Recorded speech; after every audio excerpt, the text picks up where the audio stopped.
Okay. Okay. All right. This meeting is called pursuant to the provisions of the Open Public Meetings Law. This meeting of August 10th, 2021, with instructions for internet access, was included in a meeting notice sent to the Burlington County Times and the Courier Post on January 6, 2021, and advertised in said newspapers on January 8th and January 9th, respectively. Posted on the website and the bulletin board in the municipal building on January 9th, 2021, and has remained continuously posted as required under the statute. In addition, a copy of this notice is and has been available to the public. It is posted on the main doors the Friday before the meeting and is on file in the office of the municipal clerk. I stand for the flag salute. I pledge allegiance to the flag of the United States of America and to the republic for which it stands, one nation, under God, indivisible, with liberty and justice for all. Roll call. Mayor Gilmore, Here. Mr. McLaughlin, Here. Mr. Levinson, Yes. Here. Mr. Klaus, Here. Mr. Montgomery. Here. Minutes. Approval of the regular committee minutes of July 13th, 2021. So moved? Second. Mr. Montgomery, Yes. Mr. Klaus, Yes. Mr. McLaughlin, Yes. Mr. Levinson, Yes. Mayor Gilmore. Yes. Reports. I have tax collector reports, code enforcement, fire official, construction, and emergency services reports for July 2021. Do I have a motion to receive and file? Motion to receive and file. I'll second. Mr. Klaus, Yes. Mr. McLaughlin, Yeah. Mr. Levinson, Yes. Mr. Montgomery, Yes. Mayor Gilmore. Yes. The discussion has been moved to comments from the administrator. So we're now open for comments from the public for agenda items only. Do we have any comments in the building? Do we have anyone online? We do have one resident online, or one person, Sherry Allen. Do you have any comments? No comments. Ordinances. Tonight, we have ordinance 2021-7, amending Chapter 44 entitled Affordable Housing. This is for the public hearing and final adoption. So do we have any comments from the public? Any from our online visitor? Seeing none, can I have a motion and a second, please? So moved? Second. Mr. Montgomery, Yes. Mr. Klaus, Yes. Mr. McLaughlin, Yes. Mr. Levinson, Yes. Mayor Gilmore. Yes. Ordinance 2021-8, prohibiting the operation of any class of cannabis business within its geographic boundaries and amending Chapter 77 and 104 of the Code of Hainesport Township. This is the public hearing and final adoption. We're open for public comment. Yes? Please. Anna Evans, 63 Power Drive. I just have one quick question, which is I assume there's been nothing from the state in terms of like the rules or anything, any progress whatsoever? No, the advisory committee had its meeting, first meeting. They actually canceled until September. They haven't met in the last 2 months. Oh, No, for the no. state. No, Our our advisory. advisory. Yeah. Yes, Yeah, we had ours, but the state canceled theirs. Yeah. Right, so, Do we want to talk about that now, or do you No. want to do that? Yeah, that's what I No. thought, okay. anything from online? We have 4 people online now. Okay, does anybody have a comment? Or a We have question? on, 3 people. Any comments on ordinance 2021-8 for anyone online?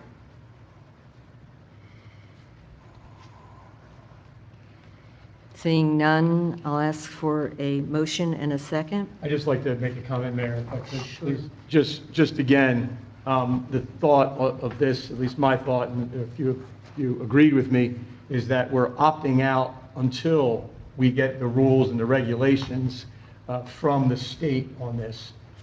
It was bothersome to sign a contract that was blank.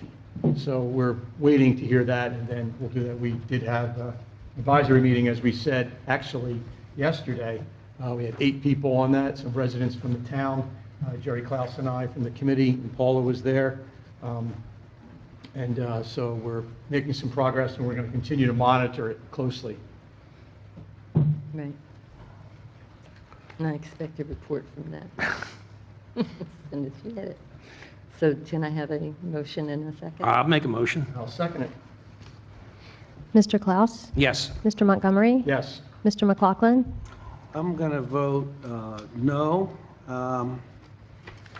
for the reason that I do not necessarily feel that the state is going to mismanage any program, since every rule and regulation that we operate under comes from the state.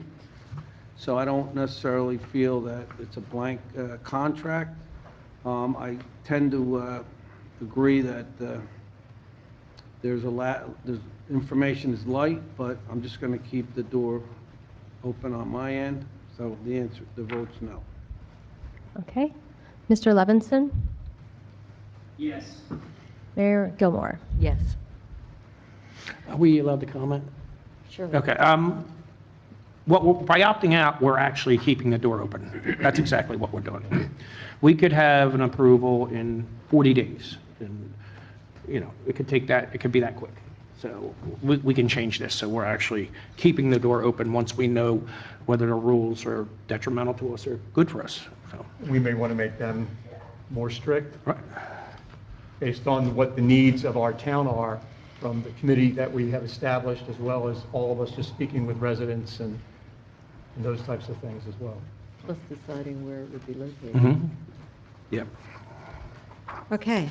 Ordinance 2021-9, authorizing a long-term pilot agreement for Davenport Village, public hearing and final adoption. Open to public comment. Seeing none, is there any online? Seeing none, need a motion and a second, please. I'll make the motion. I'll second. Mr. Klaus? Yes. Mayor Gilmore? Yes. Mr. McLaughlin? Yes. Mr. Levinson? Yes. Mr. Montgomery? Yes. Ordinance 2021-10, adopting a redevelopment plan for certain property known as Block 24, lots 4.01, 11, 12.01, 12.02, 12.03, 12.04, and 12.05. This is the public hearing and final adoption. Open for public comment. Did we want to let Scott. Mr. Taylor make his presentation? Yeah. Seeing none, Mr. Taylor, would you like to? Short version.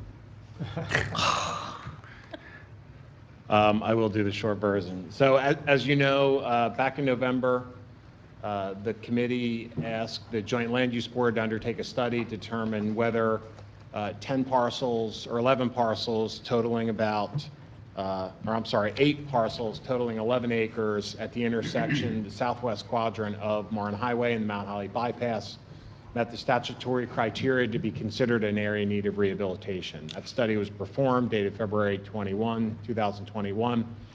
It was recommended by the Joint Land Use Board back, and the parcel was so designated as an area in need of rehabilitation. As a reminder, rehabilitation does not permit the municipality to exercise any rights for condemnation or eminent domain of property. So any participation in this redevelopment would be purely voluntary on the part of the landowners. Subsequent to that designation, the committee had subcommittee meetings where we entertained concepts from a prospective redeveloper.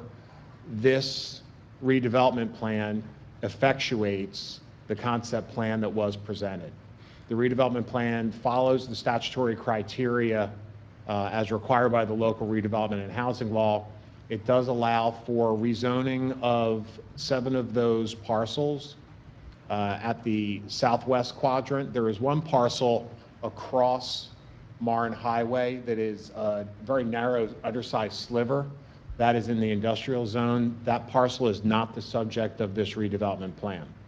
The redevelopment plan modifies that office zoning and creates a new Marne Highway rehabilitation area zoning district to allow for permitted uses that include warehouse and industrial uses, along with parking requirements, stringent buffers, lighting, noise attenuation, and a variety of other design standards to effectuate that industrial and warehouse building on the site.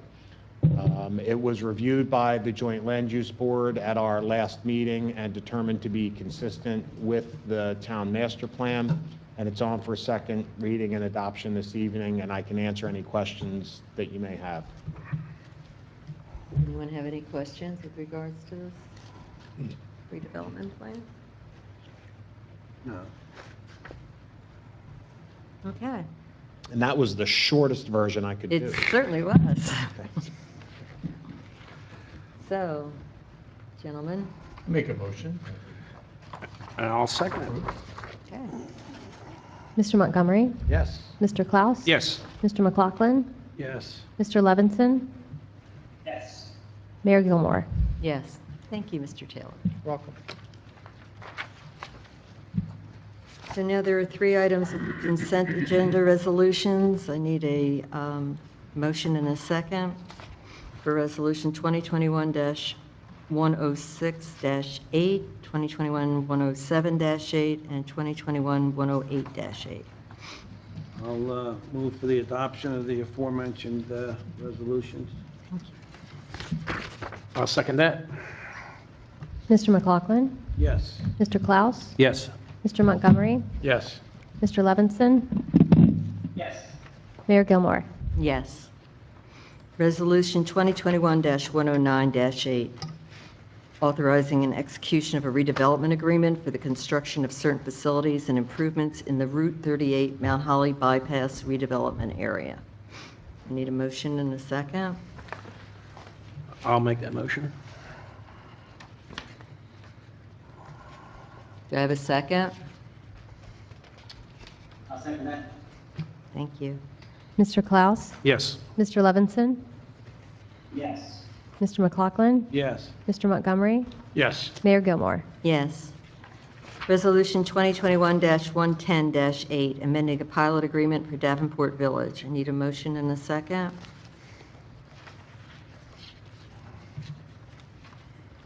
I'll make a motion to approve that resolution. Okay, I have a second. I'll second that. Mr. McLaughlin? Yes. Mr. Klaus? Yes. Mr. Levinson? Yes. Mr. Montgomery? Yes. Mayor Gilmore? Yes.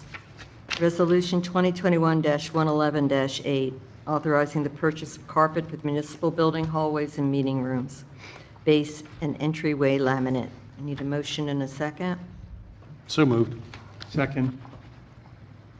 Mr. Klaus? Yes. Mr. Montgomery? Yes. Mr. McLaughlin? Yes. Mr. Levinson? Yes. Mayor Gilmore? Yes. Resolution 2021-112-8, authorizing a contract for environmental services for Block 99, Lot 9, and Block 100, Lots 9 to 13, also known as the Kleiner Property / Creek Turn Park. I have a question. Sure. So Kevin Stadel, assigned as the LSRP. Correct. I do not know what that means. Licensed site remediation professional. Sorry? Licensed site remediation professional. Some years ago, the DEP amended their regulations to allow these licensed professionals to undertake review on behalf of the applicant or the municipality, or whatever it was, so that they didn't have to have a DEP agent going out there all the time. Aha, So okay. they're retained by the municipality, they have a duty to the municipality, but they also have a duty to their license and to the DEP to be candid and honest about their evaluations. Sure, okay, very good. And this was also Costco to replace the previous one that kind of faded away?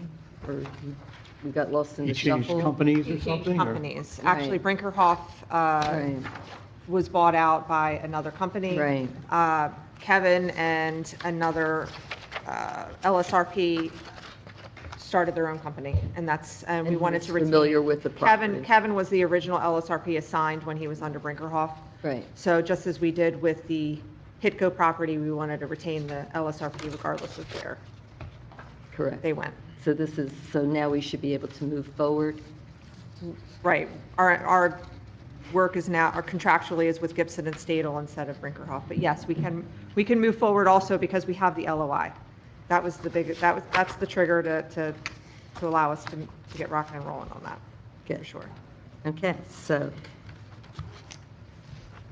we need a motion in a second? I'll make the motion. I'll second. Mr. Klaus? Yes. Mr. Montgomery? Yes. Mr. McLaughlin? Yes. Mr. Levinson? Yes. Mayor Gilmore? Yes.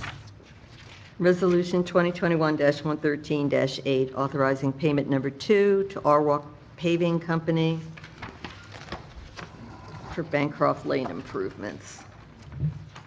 Need a motion in a second? I make a motion that we pay the people. I'll second that. Mr. Klaus? Yes. Mr. Levinson? Yes. Mr. McLaughlin? Yes. Mr. Montgomery? Yes. Mayor Gilmore? Yes.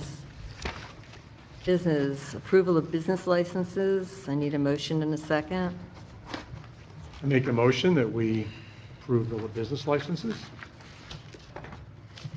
Second? Mr. Montgomery? Yes. Mr. McLaughlin? Yes. Mr. Klaus? Yes. Mr. Levinson? Yes. Mayor Gilmore? Yes.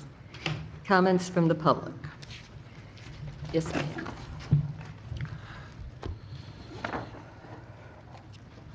Anna Evans, 63 Parry Drive. Surprise, surprise.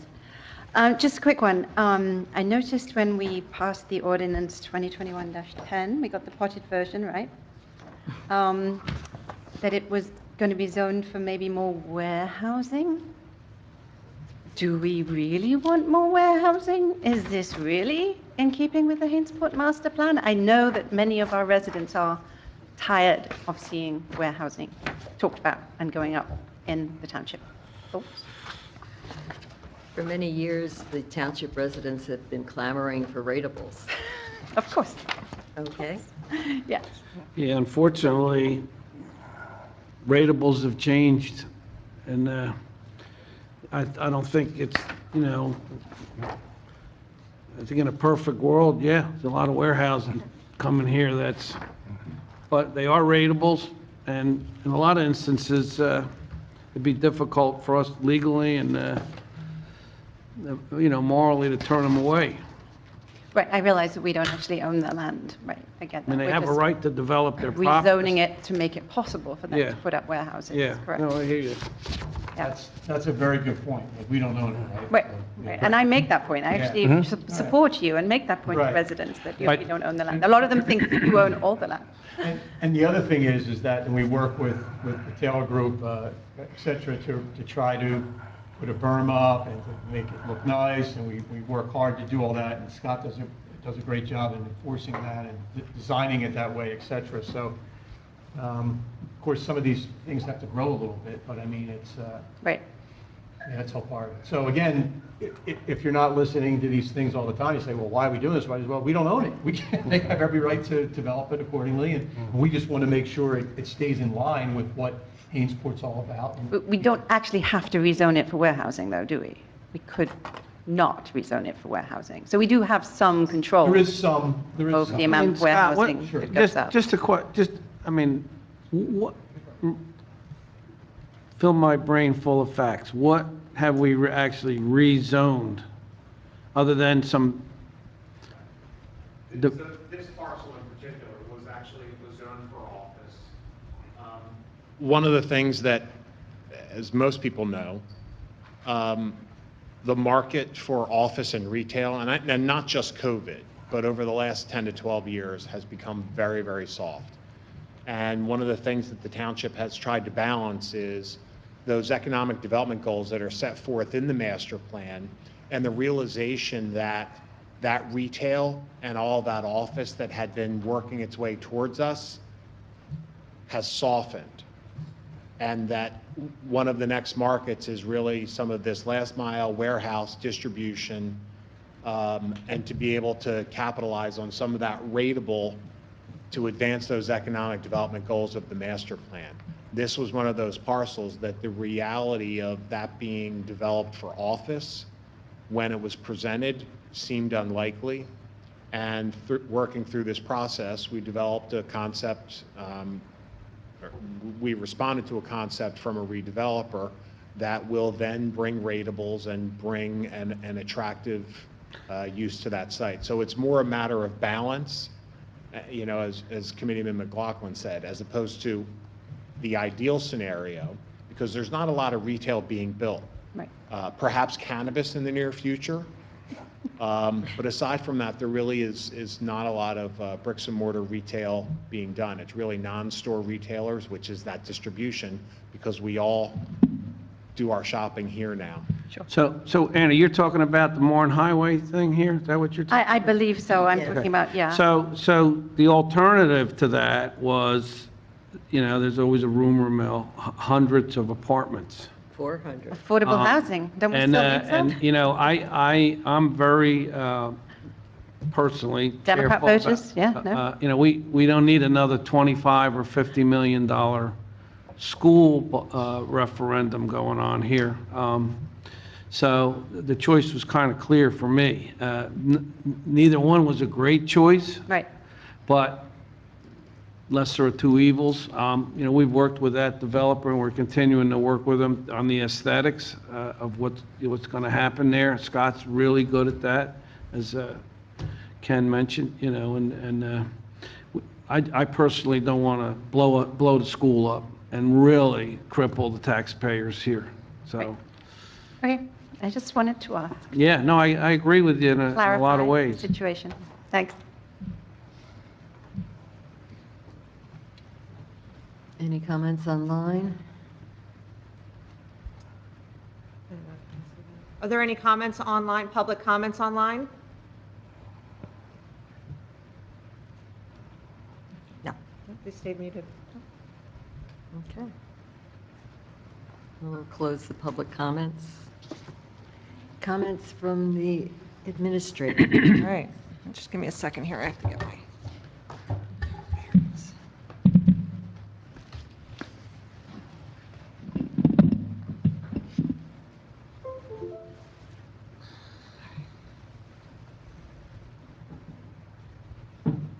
Paul, are you also doing the short version? Ha-ha. Block by block. I have to share my screen so that Mr. Levinson can see this. Okay. Hey, there's There he Bruce. is. We all see him, he's on the Hey. big screen. Hey. It looks kind of dark behind you, Bruce. I don't really see any beautiful scenery or anything. Come on. Well, I could open the door, but I'm not sure how much more you would see from where I am. Well, hey, I don't want to make you uncomfortable, so. Whoa! Well, we see the sun. All right. Would you like to go outside? Next time. Next month. Next month, okay. We'll get a little We'll be early. back by then, hopefully. Can you see that, Bruce? In October.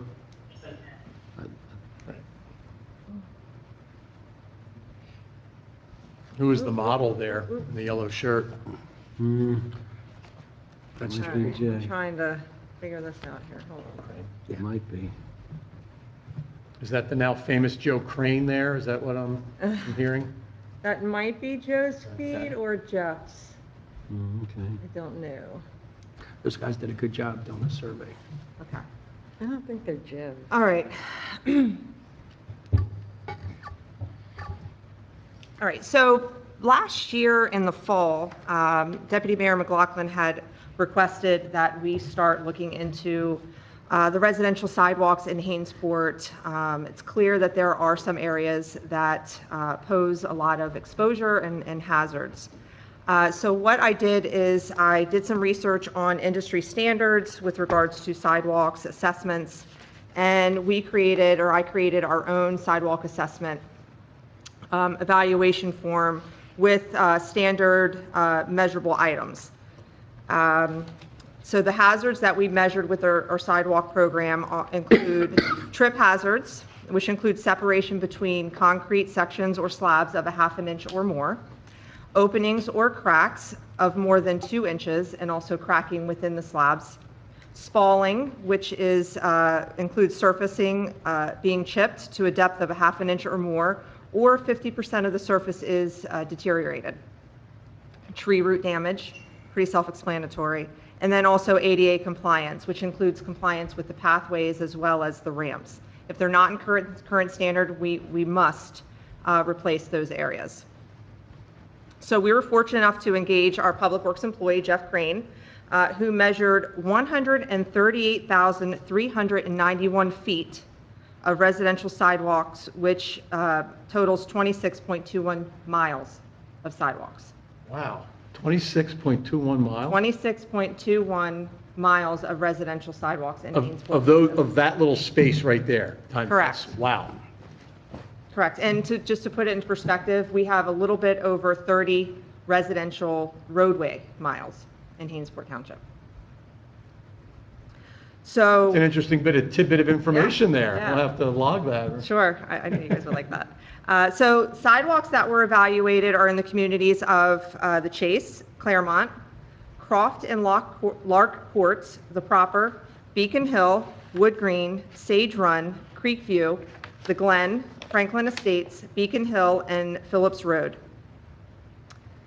The sidewalks that have the most significant need of repair are Craig Drive, Laurel Ridge Road, and Sandra Lane.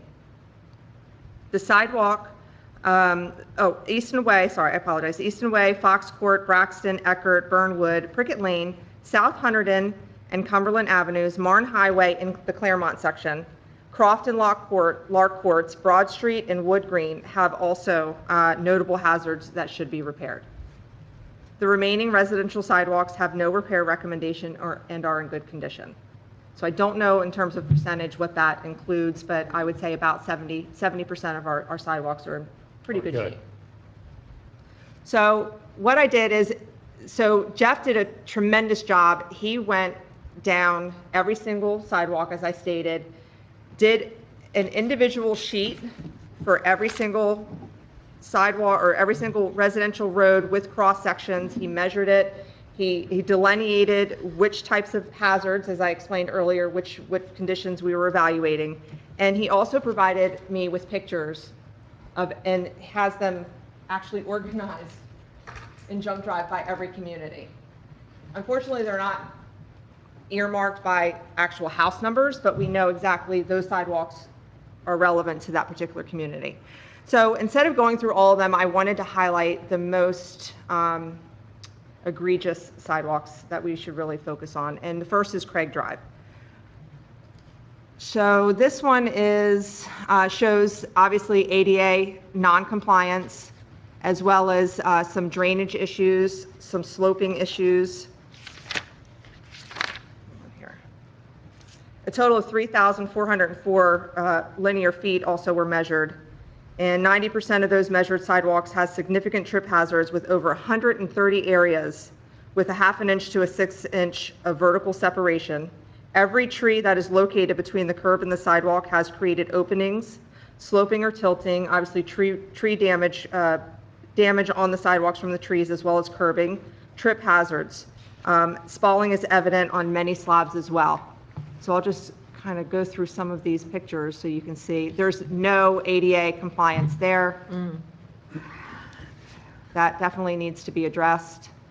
Another corner, there's some spalling. I have no idea, that sidewalk just stops. It looks like that might be a cross street on the other side of that It might be 38. vegetation. It might be 38. I think that's the end of Sandra Lane, maybe, Is it? towards 38. That's Well, the this is end. still on, this is still Craig. Still Craig, then it's the end of Craig. Okay. At the dead end. Has to be. That's on the corner Right. of Craig and Sandra. I know that one by Yeah, heart. we I all know know that one, yeah. And I You believe. can actually see the root. You can see the root right underneath it. That's some good concrete, though. Look at that. It didn't crumble or Looks anything. pretty That's thick. just pretty thick. It was a good concrete That was day a that good- day. that was a They good must have had day. extra on the truck. And I believe that's measured about 6 inches Yeah, that's a thick. Oh, yeah. I'm sure. separation. Yeah. Someone with a walker is going to have a hard time getting off. Or stroller, Yeah, or a baby stroller, more or less a wheelchair, for sure. yeah. Or someone that's on their phone and not paying attention, that's for sure. That has injured a lot of people. Yeah, right, I know. That's on the corner of Sandra and Easton. Or Sandra and Craig, I mean. Sorry, I wasn't able to organize these. Next is Laurel Ridge. Wow, holy cow. 1,376 feet, linear feet was measured. There are 25 trip hazards along this stretch with a 1/2 inch to 6 inch of vertical separation, tree root damage, as well as cracks in the sidewalk. Again, non-compliant ADA. Tree root damage, spalling. It looks like this homeowner did some intermediate repair, added some concrete. You can see the cracking a few slabs down. Oh, that's Marn.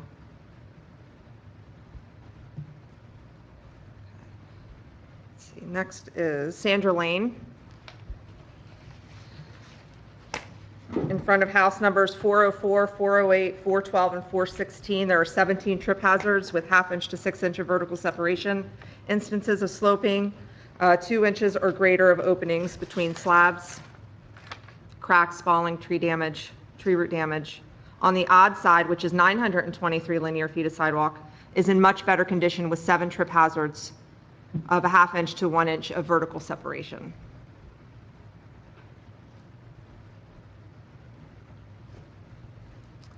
So Claremont was the second community that showed significant damage.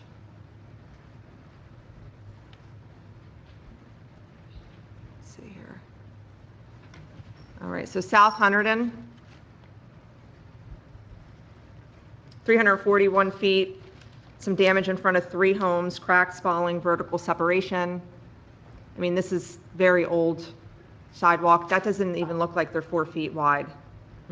So I'm not sure they're ADA compliant either. Is that the standard 4 feet wide? I believe, so, Scott, 4 feet? Are Yeah. there regulations that it has to be a certain, is that what it is, or is that just what's? For the sidewalk or for the tree line? Sidewalk. The sidewalk, right. Like, are there laws that say, I mean, or is that just like standard?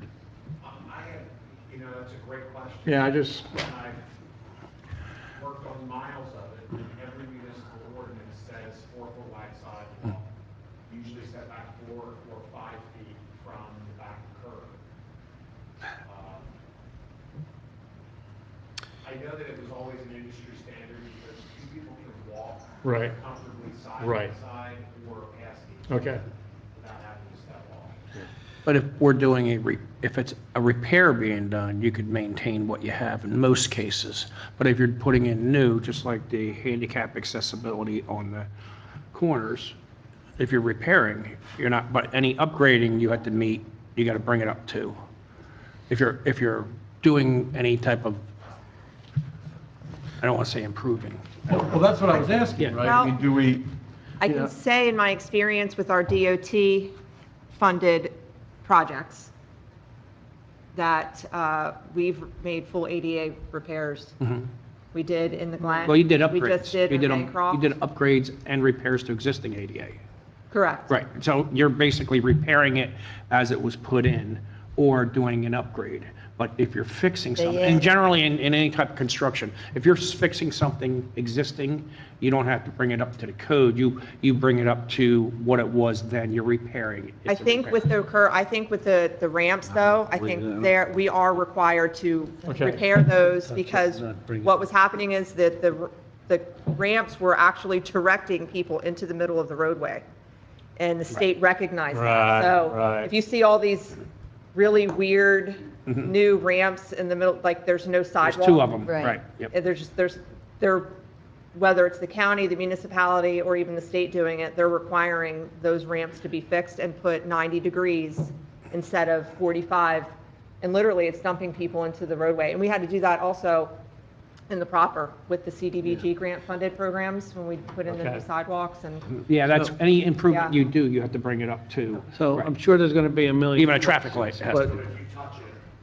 Yeah, that makes sense. Of course. I don't know who's going to answer this, John or Scott or maybe Paula, but on the other side of Sandra, going up, I guess that's east on Craig Drive, some residents on the northern side sort of took their sidewalks and went around the tree. Now, if one of the pictures there, I mean, I hope we're not gonna kill these trees, by banging away at the roots and trying to get the, sidewalks level, if and when we make repairs. But the $64,000 question is, are we allowed to do a jog around the tree? Yes. So we own a certain amount of footage going in, or? We don't own any of this footage. It's all easement. Yeah. We have a right of It's way. in the right of way, but a lot of times, so I've learned from my experience with the last CDBG program, Washington Street, as well as, yes, remember the tree that we wanted to save? Yep. Apparently, it was the original post office. Right. And so it also happened, not on Bancroft. Oh, the Glen, in front of two houses, Yes. the Glen, Yeah. where they asked to preserve and save the tree, and the engineer will make a determination, and they'll say, okay, well, let's cut through the root, it looks like it's not gonna Right. Why affect can't- the tree, and then we just kind of cross our fingers and hope it doesn't kill the tree. But you can set the policy that we want to preserve this tree in any means possible, whether that means just cut a part of the root or divert around it. You don't have to stay in a straight path, you can absolutely. I mean, I think around it. very early on, when I first was appointed to the planning board, we had just done it, or we're in the process of not allowing trees to be planted in there. I think That's a good policy. I think that happened just when, but obviously, if there's trees die on that street, it's gonna ruin that street. And I'm sure a lot of the residents would rather have the trees and the bad sidewalks than a tree missing here, a tree missing there. But I'm not, I can't speak for them. So my question was, like the guy, I know his name, I see him all the time, but it's slipping me. He must have fixed it himself. He really keeps his house gorgeous. He just went around it. Now, what's the mechanism to allow for that, or? The first step would be to make sure that there is adequate right-of-way, that if the municipality is making that change, if you go onto the private property, you should have an easement. And that's, So we'd have to get an easement? Well, it depends on whether or not you're going to go into his lawn, Right. or you're going to go out towards the curb, right? If you're going out towards the There's no curb, room, yeah, on Sandra, there's no room to go out towards the then the curb. property owner's got to consent to that, right? Because you're now going into her or his property. So he has a choice, he or she Yeah, has a Make a choice. choice, say Cut no the tree tree. down, or? But you're gonna need, Tree or no tree. those trees are like this. Well, the other problem is, if the trees are doing damage to the sidewalk, they're also doing equal damage to the street, we just don't see it yet. Yeah. And I'm wondering if. And we're gonna be resresponsible for the street. Yeah, but wonder if that cutting through street's the root will- pretty old, I don't think it's been Excuse repaved. Permanent Why would solution. we need an easement if it's the property owner's sidewalk and it's the property owner's lawn and they're moving their sidewalk? Why would, Because the sidewalk invites We- people onto their property. Right, so keep in mind, so go back to what Mr. McLaughlin just said about some people decide they'd rather have a nice tree and a bad sidewalk. You know, that's really not their decision, because if the sidewalk's in the municipal right-of-way, right, it doesn't matter whether you have or don't have an ordinance that says sidewalks are the responsibility of the homeowner. A third party who trips over that, one of those elevation changes, is going to sue both the homeowner and the town. okay. And the town's still on the hook because it's in its right-of-way. So it really becomes a fight between the town and the homeowner, you know, but one or both are going to be on the hook. So the property owner doesn't get to say, well, I'd rather have a bad sidewalk. No, that's our call, right? That's our call, because at the end of the day, we're going to be on the hook along with you, and it's in our right-of-way. So we decide. An easement to go into the property owner's lawn is, you want that because when they sell the property, their buyer knows that that sidewalk encroaches into their piece, it's not entirely in the right-of-way anymore, and they're buying it on notice that part of that sidewalk is their property, right? Right. And it's not in the right-of-way, and they don't have the right to kick it out of there because we have the benefit of an easement across their property Okay. to have that sidewalk. And in some cases, the right-of-way, I don't know which side the street is on in this case. In some cases, can you click the one, Paula, where you just have the tree? Like, in this instance, the right-of-way may be anywhere from 1 to 3 feet into that person's yard. Right. So if we're only going to be sort of wrapping a foot or two around, depending on that right-of-way width, we may not need an easement. If you're doing something more significant, So it's You're not cross- always the visual end of that sidewalk. Correct. Is the end of the right-of-way. Which is Which more. is only seen on a plan. More. Right? Right. And there is no physical demarcation on site. So, obviously, you have a pecking order in mind, which Oh, I'm yeah. sure you were going to get to. Yeah, so there's Claremont, just let me throw a little loop in this. So we have issues along Lauren Highway in Claremont section. So here's my question, that's a county road. So is that something that we should address because they are residents of Hainsport, or do we defer that to the county? I think you bring it to the county's attention and say, we've undertaken this study, that we want to take care of the worst sidewalks in town and work our way down a priority list, right? This is in your right-of-way, so we really don't have the authority to undertake improvements in your right-of-way. What do you want to do about it? I mean, at a minimum, it shifts the burden from us.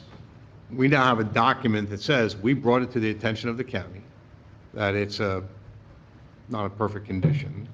It needs attention, but we don't have the authority. So, if somebody, God forbid, trips there, is the county, does the county have liability? Yeah, and they may point to us, but that document will show, we brought it to their attention, we don't believe we have the authority, it's not our right of way. When we asked them, what do you want to do? You know, maybe they want to do a shared service with us and say, you guys go ahead and do whatever you're going to do, and we'll subsidize, we'll give you X number of dollars towards those sidewalks. I mean, but I think we do need to put them on notice of, just like we need to put the property owners on notice of. So even though that property is the homeowner's property, or The homeowner's property subject to the right-of-way. right-of-way, and the counties, it's the county's If easement, there's a not the side, town's. that's right, right-of-way is an easement. So right? the property owner, and this was something that I just learned, is that I always thought that sidewalk, so where I live, I didn't own that, but I had to take care of it, and that little strip of grass.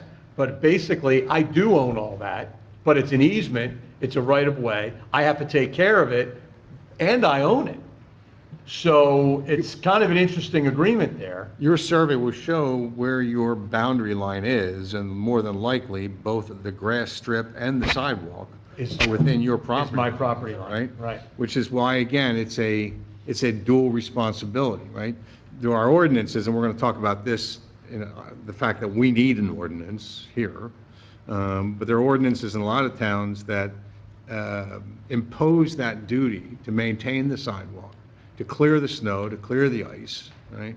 To take care of these elevation differences.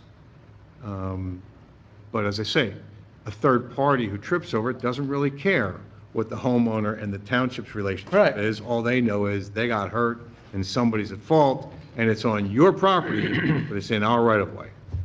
Right. So we're all getting sued. And I believe this hits to the very core of what we're elected up here to do. This is a basic safety issue, and I don't know of, I mean, we wouldn't do without a fire truck, we wouldn't do without an ambulance, but this isn't as drastic as that, but it's a you know, a safety issue, and to allude to Anna's concerns about development, we need money to do some of this stuff. And, you know, when I see a developer come in, you know, it takes money. This is a business. And, you know, we're going to need fire trucks. We're going to need this. We have this. I guess this is going to grow to quite a repair.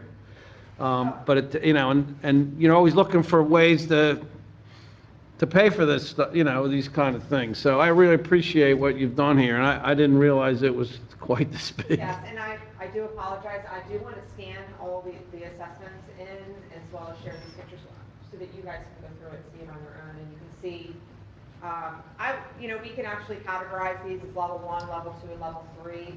The ones that I highlighted, in my opinion, based on the criteria, level 1. And there are a lot of level 2s in the Chase as well. Croft and Lark, I would consider as level 2, much smaller area, but here's some Croft-Port concerns, as well as Lark. That was terrible. I had a question, Broad Paula. Street. Going back to one of those things that we talked about, that may be one of them right there. Sorry, back on, somebody mentioned that it wasn't very wide. That's an interesting one. This is Broad. Yeah. Right. Broad Street makes sense. That could have been 19. You see that one right there? It got big. Yep, this is my property, this is, That was the 1900 version. yeah, exactly. Of the sidewalk. So, to the point of, is it just standard, or is it like for that right there? So that's cracked, I'm gonna replace that. So do you need to make that 4 feet wide, like that one picture Yeah. there? Yeah, if you touch it. Like that one back, you see the one where it, right? Yeah, that one. Right? So the small one is smaller, and the other one's 4 feet wide. I mean, is that what, so you need to replace the whole darn thing? Well, that might have been, Why? the new sidewalk might have been new construction out in front of a Right, house. but I'm just saying, but that's what would happen, that's just I get that, but that would be an example of, if you're gonna make it wider, and you gotta dig it all out, it's a lot more work, it's more, we're taking away from that homeowner's grass, and doing it, or can we just replace what's there and keep it that width? That's my question. If it's a repair, we can replace We what's can there. put it to it, so that's 3 feet wide, which means we're not gonna have 2 people walking together on that sidewalk. I'm To not- dig up that whole sure thing, about that. it would be, it's a lot more work, it takes away the homeowner's lawn, and then also, wow, it's a heck of a lot more money. Yeah, I'd like to see a clarification. And I was just down the shore today. I work for a fire restoration company, and buildings flood, buildings burn, and they have to be built to today's specs. But Right. I'd really like to see but they're rebuilding them. somebody with, you know, a building inspector or somebody. But, listen, anything's possible, but I just don't see where you can Mickey Mouse it and put it back. Nobody's- You touch it, I think but again, I'm not a, And there are Expert. DOT documents that govern how that accessibility Okay. has to be achieved, and if you touch it, what Right. standards you need to Right. bring it up to. There are even exclusions, because there are some roads, so cross slope can't exceed 2%. You can't have a sidewalk like this. Somebody in a walker or a wheelchair doesn't provide that. One of the exclusions is longitudinal slope, because in a lot of areas, especially in northern Jersey, you can have a road going up a 7, 10, 12% slope, which is not accessible. There still has to be a sidewalk on the side of that. They can exceed handicap requirements in those instances, but you have widths and all of your curb ramps. If you touch them, you need to bring them up, and there are DOT documents that set forth those requirements. Wow. Whose responsibility is it to maintain the sidewalk in front of their home? Well, that's a great question.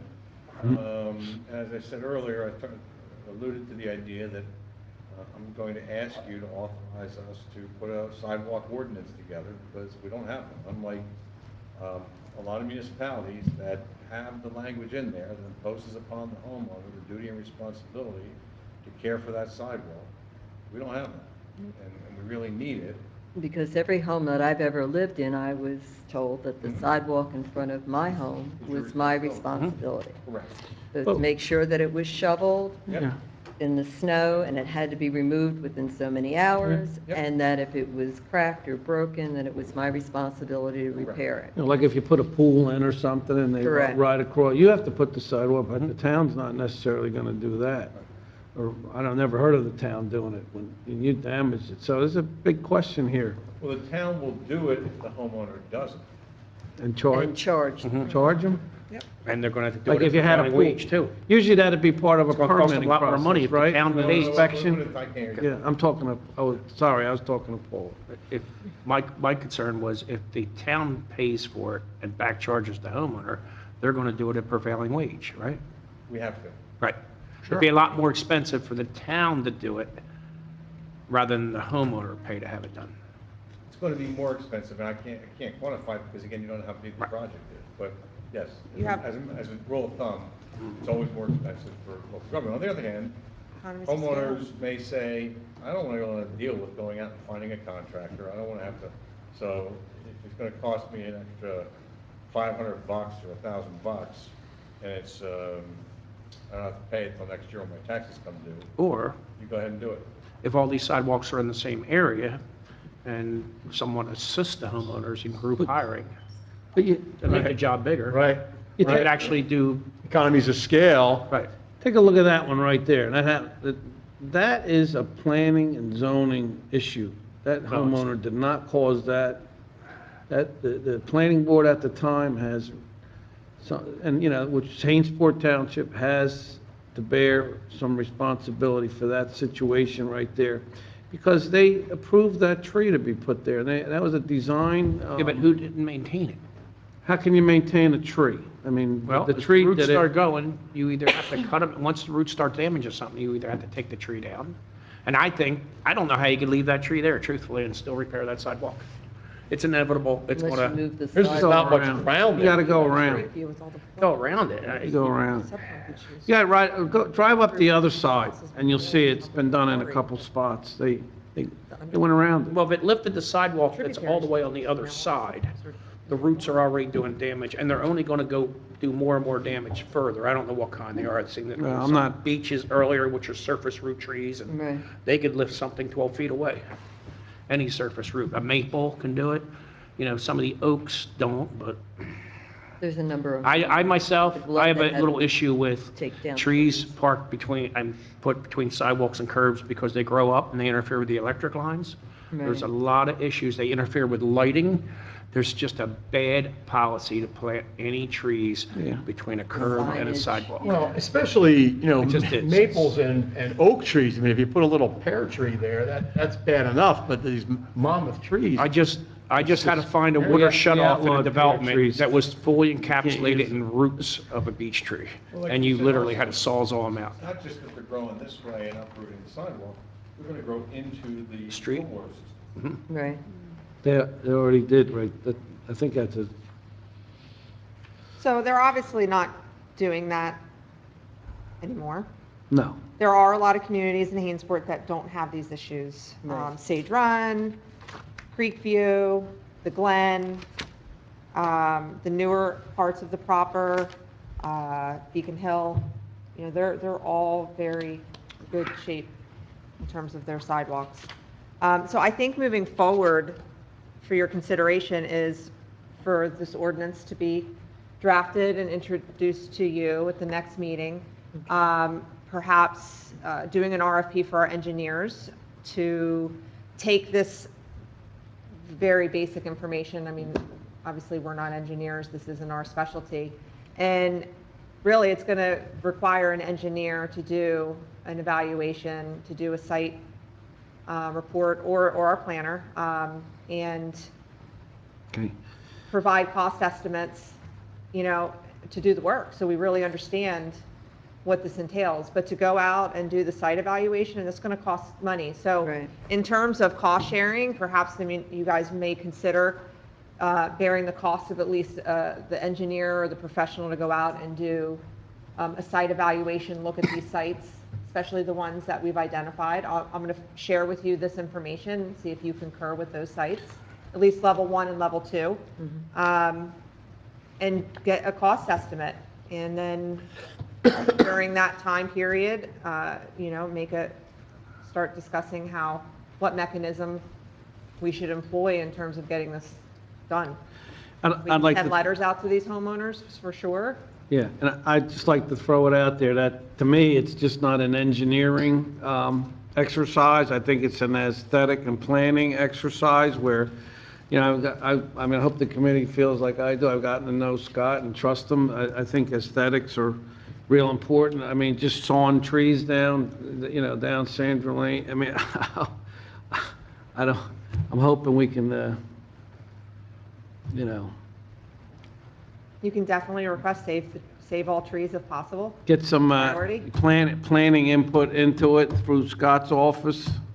Maybe a review with a review of any report with an opinion letter, something with a presentation to us.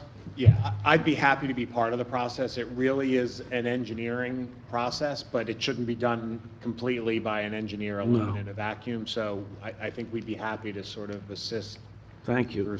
through some of that. Good job. Thank you. Okay, you're welcome. It was longer than my It's a start. presentation. Of course. As long as that doesn't include planting another tree in that space if you decide to take it No, down. we don't, you don't, I don't think we allow them, I was right? kidding, I was kidding, I was kidding. So that will be a policy discussion that we have to discuss, because moving it to the other side would then require a temporary tree planting and tree maintenance easement if it's a public tree, or planting the proper tree. One of the reasons these trees, so two things happen. I'm going to take 30 seconds here on my That's soapbox. good. No, do it. Adding to mine. Even the asphalt roads, they're part of the municipal infrastructure. They have a lifespan to them, and they need to be repaved, even when there's not a design flaw. Part of that also goes, don't you two laugh at me. We're timing you, Damn. just saying.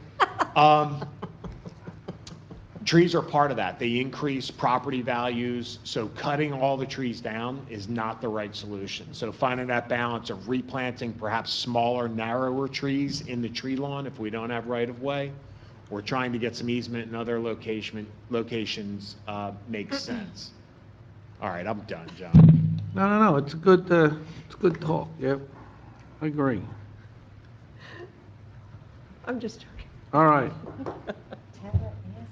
Okay, so do I have authorization to reach out to our engineers and Yeah, well, I'll start make, the process? I mean, I'll make a motion to set the wheels in motion.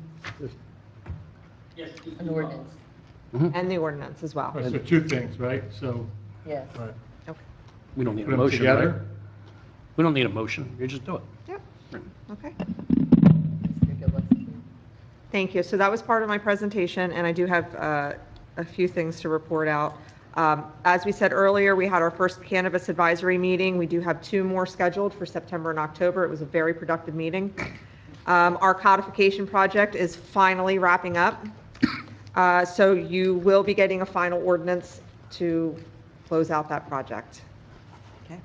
And then finally, we have a schedule for the playground project, finally. Steve and I have been working together in terms of, we're going to start advertising in September for the bid. And we'll have our pre-bid meeting and open the bids probably the end of September, and we will have a recommendation to award the contract in October to you, the October 7th meet, I'm sorry, October 12th meeting.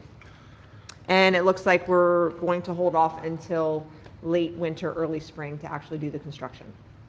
And I think that would be better because there's not as much activity on the playground. So we're looking February and March, and then We have do the plenty pour to in do. place in April. Okay, Thank you. sounds good. Mr. Gillespie. I do not have anything this evening, thank you. Okay. Comments from the committee? Nope. I blew it out with the sidewalk thing. Thank you again. Okay. Mr. Levinson, Yes. do you have any comments? I don't have any comments other than to wish a belated happy birthday to both you and Ken's youngest daughter. Okay. You read the minutes, that's good. We were testing you. Yes. After the past. I had something just to add. This is to echo on Deputy Mayor McLaughlin's point about having a lot more homes and those types of things, of what it does to the tax base, et cetera. So in the bills we just paid, over 800,000 went to the RV school, and then the month before, we had over 940,000 to the Hainesport School. So it really does make a big difference when we have more and more children here and adding it. Now, again, I'm not against having kids. I have 4 of them, so let's be real clear about that. And they've all been through both of those schools, and they're wonderful. But as far as the ratables is concerned, I just wanted to put some numbers to what Mr. McLaughlin was saying, and to add on to the fact of rezoning it from an office space to a warehousing space. We're really on cutting edge here with these warehousings and everything like that versus office space, because it's just going to be vacant. These warehouses are really where it's at now, and hopefully these people can get some tenants into their buildings, and who knows, as this cannabis rule, as we learn more and more from that might be some great space for some businesses to move in there. So that's it for me. Thank you. Yeah, I thought the cannabis meeting went really well. We're all learning, we got this down. I'll say it again, opting out is not opting out. Of course, the state makes us label it that way. We're all about choosing when we can opt in. Ironically, if you don't opt out by the 15th, I think it was, you have to allow everything in. So how absurd is that? For 5 years. For 5 years. For 5 years. So I think we made a good decision that way. As for the warehouse, when that big warehouse went up at the beginning, my phone was ringing, and now people are calling up saying, you know what, it don't look that bad. So, the shock and awe is past, and it actually looks good. Now you could see the space in the front that's for another business, which is good. So I'm happy with it, and it's really actually zero impact to us in the township. All they do is pay us money, and I think that is and that money will offset our ratables. I ran on bringing in ratables. I think everyone up here wants to bring in ratables, because the ratables will lower the cost for all residents. So I'm, pretty happy with it, and, can't make everybody happy, but I think in the end, as people get used to it, they'll be happy. And warehousing, not a lot of people complain about traffic. It actually puts less traffic on the road. If you have 50 people go to Walmart, or you have one Walmart delivery vehicle deliver to 50 houses, it's less traffic on the road. It actually is, so. Good point, Joe. But, good, well, everybody enjoy themselves, thank you. Don't forget about the jobs that are being created to help local businesses. They're going to eat in our local restaurants and get gas in the local businesses, and just all goes around and around. And hopefully they'll start building restaurants again. I don't know, but we'll see how that goes. Fingers crossed. I just have a couple of announcements to make, and that there are still a few seats available for the Senior Citizens Dance and Vintage Ice Cream Social on Friday evening. And I don't have a date. My wife's out of town. I have no date. Vintage ice cream. Oh, it's fun. Yes. It'll be fun. vintage Costumes ice are cream? optional. Costumes. What does that mean? It's like at the hop, Think 50s. barbershop quartet. Oh, okay. Yeah. So it's not so much the ice cream, it's the gathering, it's vintage. Okay. Correct. Well, we had the I one was 2 thinking years if it ago. was vintage ice cream, was it really yet? No, the ice cream is not old. Best Buy 1950. You got that Friar's ice cream out of my parents' freezer from No. way And the- back when, vintage ice cream. No, and the Bilko Band is performing, a local band, so, and they always get a good review. The senior citizens have a meeting on the 12th and the 26th at the Street Center. There's a concert in the park on August the 15th. It's the Trump Boys. It's sponsored by TC Irons, and the Ladies Auxiliary will be selling some food items, and Pelican's Water Ice will be there. Then there's a special makeup concert on Tuesday. That's Tuesday, August 17th. It's the Coots Band that were rained out last week, and that's presented by Bowman and Company. And Movies in the Park start on August the 27th. There'll be Lollipops ice cream there to purchase.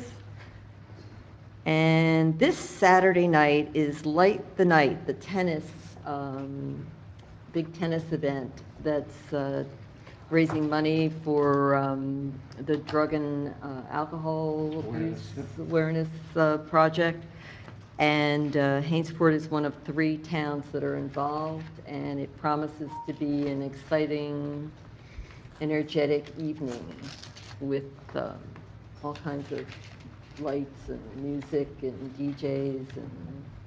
I can help you with that a little bit. I looked into that, and you don't have to register, but if you do register, you get a T-shirt and some other things. And there aren't many people registered, so if you are listening and hear it, register. I think there's 45 spaces. Okay. So, yes, so lots of room left for Very nice. our date, right? Very good. Okay, so that's it for me. So, Mr. Levinson?